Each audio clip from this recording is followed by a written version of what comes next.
C'est en spectateur que Richard Virenque et Alex Zouleux vont désormais suivre la deuxième partie du Tour de France. Comme leur 7 autres coéquipiers de chez Vestina, ils ont été contraints d'abandonner après leur exclusion hier par la direction du Tour.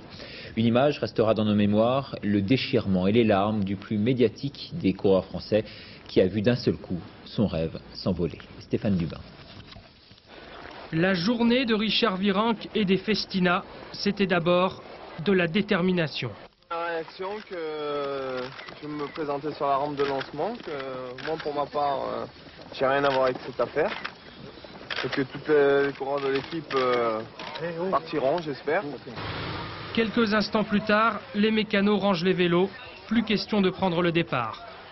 Pourtant, à 13 h, changement de programme, les coureurs décident de gagner la ligne d'arrivée, même s'ils savent qu'ils ne seront pas chronométrés.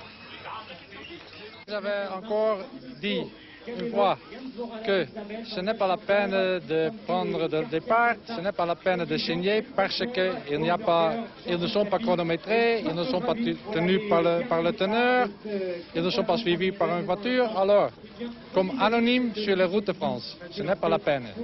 Finalement, les Festina ne sont pas partis. La décision de les exclure a été prise par la Société du Tour de France. Très déçu, Richard Virenque craque. Le Tour de France, c'est la plus belle épreuve au monde qui puisse exister. Donc on part pour que tous ces journalistes qui sont là que pour ça en ce moment puissent partir, rentrer chez eux, comme nous on va rentrer chez nous.